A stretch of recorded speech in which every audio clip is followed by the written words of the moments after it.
Okay, so I think we'll get started. Cool. Here we go. So welcome everybody. If you have the capability, I know some of you have said like your cameras aren't working or you're on something that like doesn't have a camera or whatever, but if you have the capability, would you please let us see your smiling faces? It's nice to see you instead of a little black box that says your name on it. And since this is my only fix for like the whole week, I have to take advantage of it. All right, so ladies and gentlemen, we would like to welcome Liz Campbell to our Chat with a Pro series. She is a professional stage manager, works all over the place. If you read her bio, which you better have, in our Google Classroom, you've seen her extensive work, including stuff at the Alliance Theater, a theatrical outlet, Atlanta Lyric Theater, etc. And I just watched Naked Mole Rats streaming on Saturday, and I loved it. It was so much fun. It is so much fun. And wow, lots of technical elements, like the lighting and the projections were amazing. Yeah, they were really cool. There were like 400 light cues in an hour. Wow. So those of you who have stage managed for us in our program, you know, you see that our light cues are nothing compared to like 400. Not every show is like that. So we have a list of questions and we tried to, so this is our second chat. So you know how you try to evaluate and improve each time. So we tried to provide lots of time in between for responses and conversations. So I sent you the questions. I don't know if you previewed, but they're going to ask you anyway. I just try not to like jump, like surprise any questions. So our first question is from Lily S. So Lily, would you like to share your question? I didn't even look to see. Hi. Hey. I'm Lily. My question is, what made you decide that you wanted to pursue this path professionally? So when I was in high school and the first couple of years of college, I was still a performance major. Like I was in show choir and I was in the musicals and I did all of that. And about halfway through my freshman year of college, I had a professor who pulled me aside and asked me to stage manage one of the one act pieces that the seniors did as their final. Every senior had to do a one act competition, had to direct. Performance majors, tech majors, everybody. And they were all student produced, student designed, student cast, student stage managed, everything. So we only had a stage management class every other year. So on the years where we didn't have a stage management class, the head of the directing department would ask random people to stage, which they're good at. And he was my freshman acting teacher. And he pulled me aside and was like, I think you should try this. And I stage managed one of those. And we talked afterwards and we're like, yeah, nope, that's definitely what you're supposed to be doing. I loved it. It was exactly the perfect combination of the things that I was good at and the things that I was comfortable with. And so I started doing it in college and just kind of kept going from there. So what do you think that, oh, I need to make sure that I'm not stealing somebody's question, but it just popped into me. So you said that it matched your like qualities that you have. So what are some of those qualities? Well, I've always been very musical. Like I've always been, I can't play anything well. I can plunk on the piano. It's only vaguely terrible. But I can read music. I was able to sight read and I was always in, like I said, I was always in the musicals, but I wasn't like a great dancer or really a passably decent dancer. But I have really good musical timing. And so being in charge of calling the lights for a musical, you kind of have to have some ability to get where the beats are in order to make things happen on them. Right. And I was able to use, because I was sad about not being able to use that ability. And this absolutely is a way to use the love of music and just inherent ability to like really want to jam out when you're doing something, but not actually perform, which didn't make me happy. I didn't love being on stage. Right. You know, and I've never heard anyone say like a sense of timing is important for a stage manager, but it so much is. So much is. It really is. You can absolutely tell the difference between someone who, and you don't have to do musicals. I mean, I still think there's a sense of timing inherent even in like the cadence of speech. Absolutely. When you are calling anything, but you don't have to have musical ability to call, you know, disgraced, but it doesn't hurt. Right. Usually transition music at the very least. But if you're calling, you know, something like Naked Mole Rat Gets Dressed, the Rock Experience, or Into the Woods, or Camelot, or, you know, pick any musical, even the slow, boring ones like Camelot, you still have to be able to hit things on a beat for it to look right. Right. That's right. Kate, what's your question? Can you hear me? Yes. Yes. Okay. Hi, I'm Kate. Hi. My question is, what is the process of becoming a professional stage manager? Keep trying until they don't say no anymore. Really just,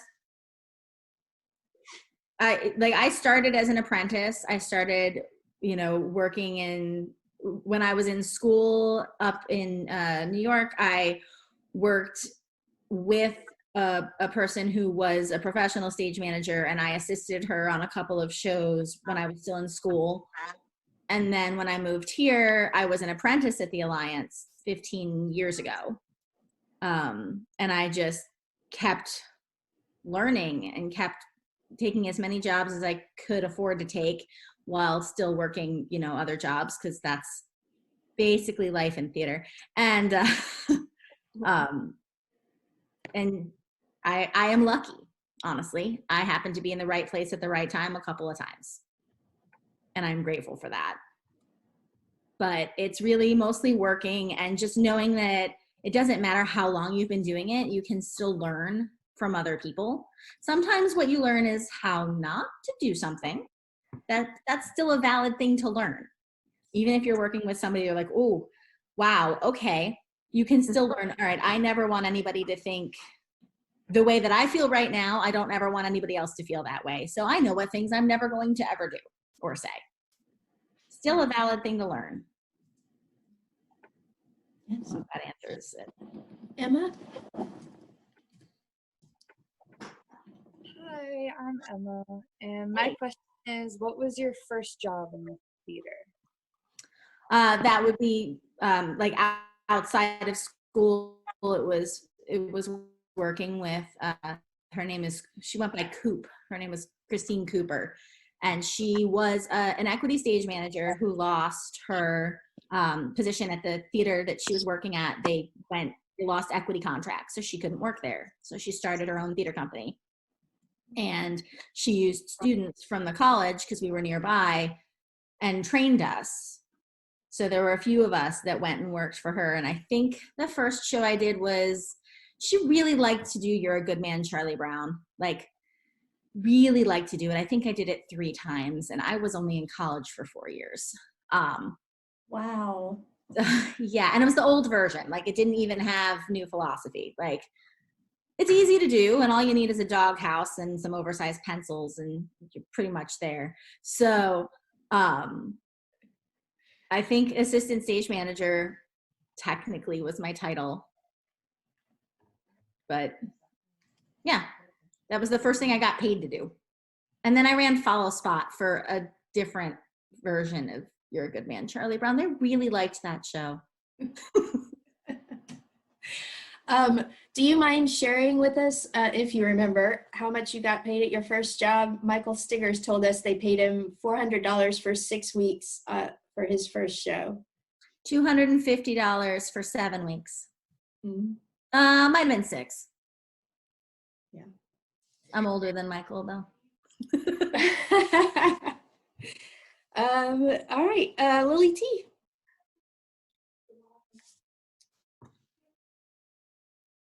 Lily can't actually come to the call right Lily's- now.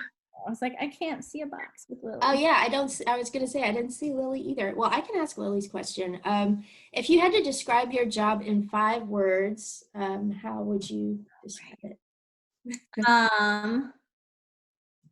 Let me see, 5. Okay, clearly communicating with all departments. That's 5, right? Yeah. And so excellent alliteration, and that wasn't even part of the question. Cool.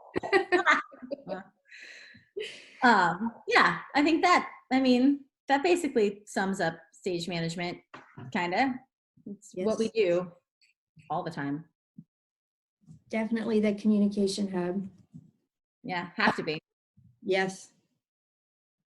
Good. Matt. Hi, Liz. How are you? I'm good. How are you? I'm good. Awesome. As a stage manager, what is your top priority? Safety. And not just like physical safety, like I don't really want people to fall off of the set, although most of the time I don't. But also the emotional safety that you need in order to be able to do your job. Because if you're in the room as, especially an actor, but as a designer, as a director, you need to be able to feel safe and like say whatever it is that comes to mind that could help make the process move further. If you're scared to talk, or if you're afraid that you're gonna look dumb or someone's gonna not support you, then you're not free to be as creative as you possibly could be. But if you can create a safe space that not only, doesn't physically harm you, but doesn't actually emotionally disturb you either, then everyone can do their best work. And part of that, really the stage manager sets the tone for the room. The director does as well, but especially if you've got a good director, stage manager team, you can really create a safe place for people to just create and feel that they're supported with anything that they need. And that, I think, is the most important part of the job. Absolutely true. And because you are the hub of communication, you are the one who creates the tone and therefore can help with that safety too. So definitely all tying in together. Gwen. Hello. Hi. So when stage managing, what does preparation for a new show look like? So we have an entire week called Prep Week that happens before the actors ever show up. And that's when you talk to the director and find out when they want to rehearse. I have some directors who want to work 10 to 6 every day. I have some directors who really like doing 6-hour rehearsals because there's time to focus on one thing. And sometimes it's like, let's work from 12 to 6. Or Christmas Carol, we've got kids in it, so we work later in the day. So we don't work until 2. But these are things that I don't necessarily know beforehand. So we'll talk to the director and find out what they want to do. We'll make the calendar and a contact sheet, and there's so much paperwork. There's paperwork about the paperwork. We have lists of lists, like literally have a prep week checklist that is a checklist of which lists we need to do. And then you set up the room. First day of rehearsal most of the time starts with everybody sitting around a table reading the script. So how many tables do we want? Or does this director prefer a circle of music stands? Or are we going to skip that completely because it's a musical and it would be ridiculous to try and sit and read through a musical that nobody knows the music for? So do we start with music rehearsal instead? And then there's floor taping day, which is everybody's least favorite day, I think, where you tape the ground plan out on the floor so that you have a guide to where things are, which mostly involves a lot of crawling, and God help you if there are circles. Let's see, what else do we do? And then we make sure we have supplies, make sure we have tissues and cough drops and pencils and highlighters and coffee. Copies. Oh, so many photocopies. So many photocopies.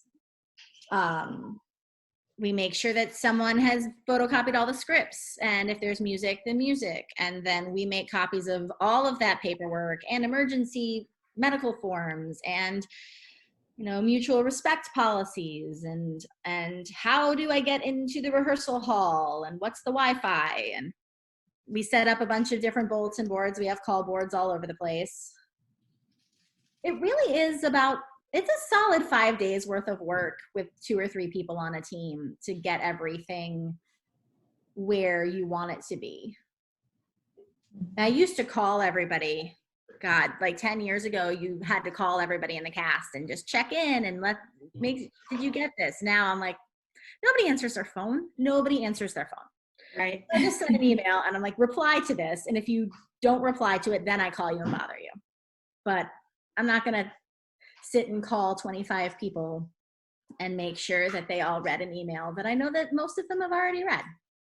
We also used to make wallet cards back in the day that had important phone numbers on it. But now that everyone has a phone with them all the time, you don't need a wallet card with my phone number to call from a payphone if you are running late. I hope. Otherwise, there's a lot going on in your life, and we should probably. It's a longer conversation. Well, and like you can't even find a payphone anymore. Like what? Right. Payphone? I wouldn't know where to even look, and like, is it still a quarter? How much would it even be? But I don't know. Well, I literally haven't seen one. I don't even know how long. Yeah, same. Hey, Kinsey, what's your question? Hey Liz, my camera isn't working right now, but my question is, what is your favorite show that you've managed? Is it Good Boy Charlie Brown? You're a good man, Charlie. You know, funnily enough, I really have to say Christmas Carol. And I know that's kind of cheesy, but I've also been doing it for 13 out of the last 15 Christmases in some capacity. So, and we're doing a new version next year, and so it'll be interesting, but I still it's just beautiful. It's a lovely show, and I honestly don't know that I know what Christmas is without it anymore. So I still love it. Like, I still tear up during the Dead Tim scene. Like, and I've seen that literally hundreds of times. So kind of still love it. So if you guys have seen the Alliance Theater's Christmas Carol, Liz has been the stage manager for the last umpteen years.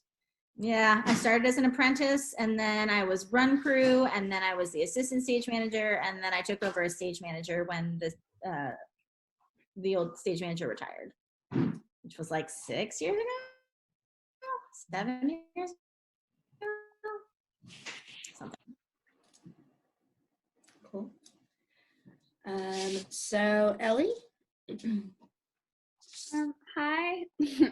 Hey. I'm Ellie. What is the most rewarding thing about your job?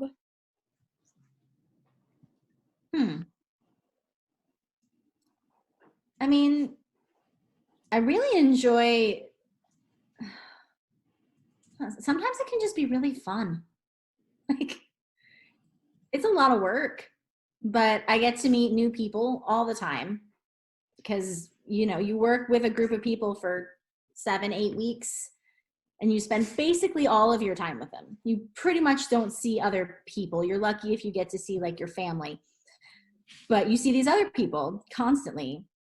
And there are some really great fun things that can happen. And it's really kind of awesome to just rotate out like little mini families. Because there's a little part of you that like still is like, oh, yeah, I remember them. They're my friend, you know, but it's different people all of the time. And these combinations of people can be really, really fun. Yeah. And you get to do something cool most of the time. Every once in a while you do a show that's kind of terrible, but then you get to make fun of it together. So really, fundamentally, still kind of fun. And I think that's it. I don't know. And I think it's fun too when you do a new show and people you've worked with in other shows are cast in it, and it's like you get to try new combinations of people, and that's always exciting too. Oh, definitely.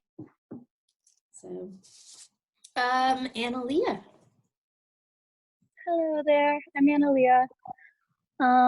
My question is, have you ever dealt with a difficult actor, and if so, how did you handle this issue? Oh, yes. Yes, the answer to that is yes. There's a lot of deep breathing that happens.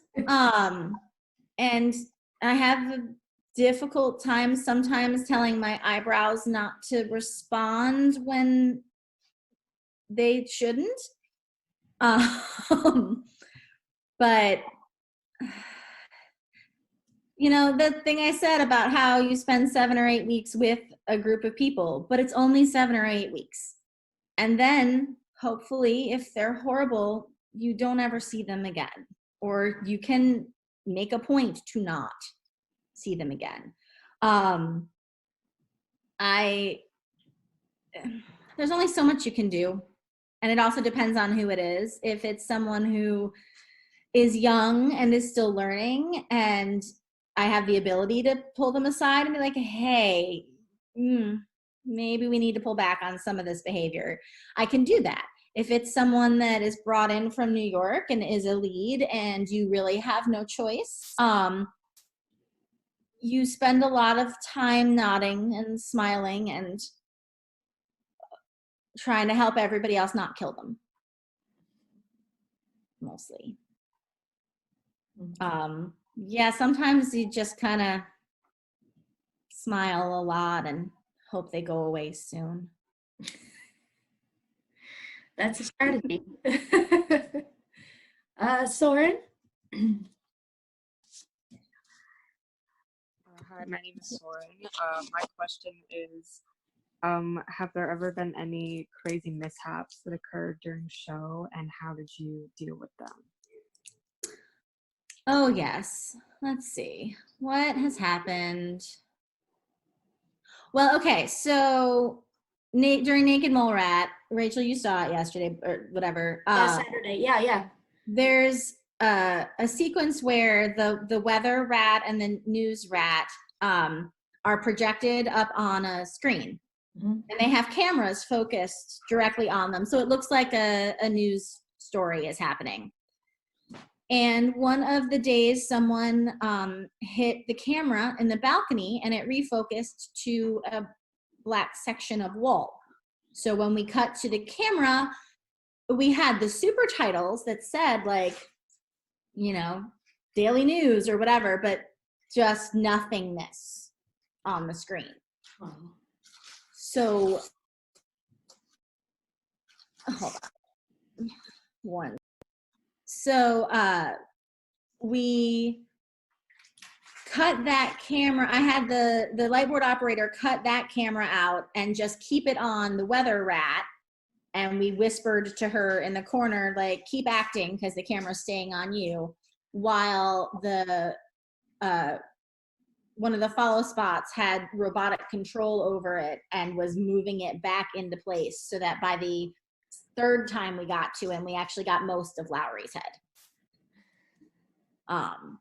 But mostly we just made the other actress do extra work and kept the camera on her, because the whole first sequence was just a black wall and it was not great. So stuff like that. I had a light that was the only light that was supposed to be on King Arthur during Camelot just decide to not work halfway through opening of Camelot. So I asked the follow spots to pick them up. About part of the, there's a little bit of a delay because they weren't ready to be on, but we got most of it. You just kind of have to figure out what resources you've got and swing them in the right direction until you can figure out how to fix the problem. Right. Definitely a lot of thinking on your feet. And then we talked about so many projections and stuff in Naked Mole Rats. So I'm sure because you still had to continue doing all of the other cues while you're trying to fix that camera. Yes.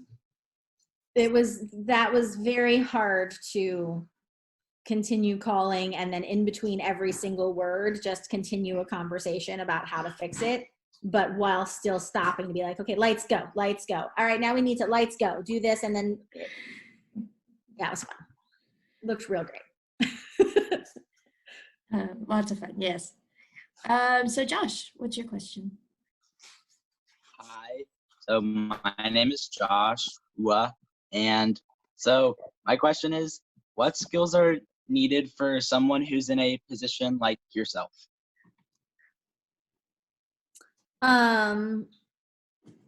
Organization. You really need to be able to not only organize yourself, but pretty much everybody around you. It's important that everything is clear. If you send out a schedule that is all over the place, then people aren't going to necessarily be there when you need them. And then you've got a very grumpy director. So I guess organization and clarity, because those aren't necessarily the same thing. Patience is helpful. You know, if you've got to kind of be able to sit back and let other people do their thing, even if there will be situations in stage management for sure where you sit and you see that everybody, like, something's not going to work, probably. Like, in your experience, you will know that this isn't going to work the way that they think it's going to.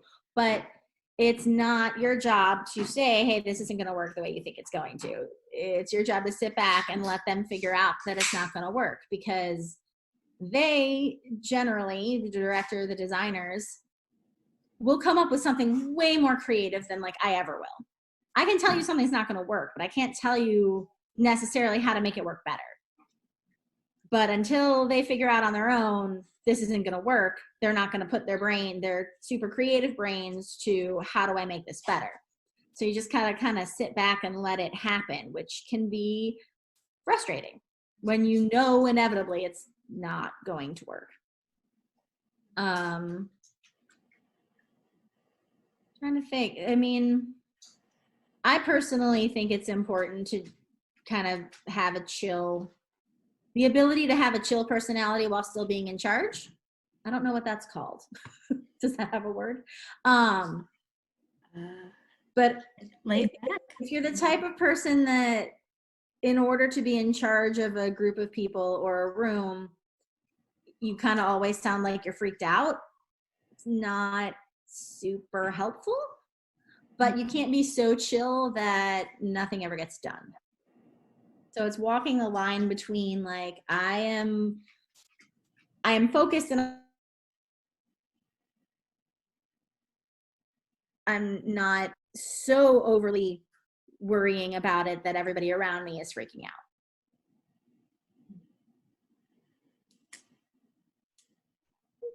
Pretty much that. Yeah. That's a very comprehensive list. All right, Maya. Hi, my name is Maya, and my question for you is, what advice would you give someone who wants to do what you do? Maya, can you be closer to your microphone, maybe? Okay, so my question is, what advice would you give someone who wants to do what you do? Okay. I mean, just keep trying. Really, there is no limit to what you can learn, who you can learn from. That every single person that you work with, and that includes actors and directors and designers, not just other stage managers, but there is something you can learn from every single human that you come in contact with. And there is really never going to be a point in your life where you're done learning. Like, I still work with new people all the time, and I still learn things every single time. Even from people that, you know, are younger, that like, I'll get new apprentices in and I'll technically be teaching them, and I'll learn something, and not just technology, although usually, but I'll learn something about just the way of looking at something that I'd never thought before. Or they'll look at something and be like, wow, this list doesn't make sense and this is why. And I'll, you know, sometimes I'm like, oh, that totally makes sense. And other times I'll be like, okay, but this, and this are why we do this. But every single person has something that they can teach you. And don't ever forget that, because if you ever get to a point where your way is the only way of doing something, then you've lost the collaborative spirit that is the point of live theater. That's very good advice. So, well, that concludes our questions, Liz. Does anyone have anything that, like a burning question that came up while Liz was talking? We have a little bit of time, so we can field some live conversation if we want to. Remember, you're muted, so you'll have to unmute first.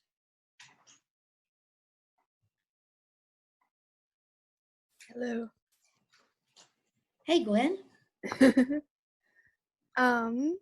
Oh, I thought of something while you were talking. Oh, I can't remember it. Oh, well, too bad. Well, if it comes back to you, just give us a shout. Okay. All right. Anyone else? I think while you were talking, Liz, and you were saying about how it's really hard to see that something's not going to work and like let them work it out. I think that faith in the process, or trusting like the process of working through everything, is really important, and exactly as you said, very hard to wait through, but rewarding at the same time. And that's why there are Post-it notes, because then you can write a note and slide it down the table to your whoever's sitting next to you and be like, this isn't gonna work, and you'll be fine. They'll figure it out eventually. They always do. True. All right. If I'm sorry. Okay. All right. Well, if no one else has something they'd like to add or ask, then we will conclude our time together.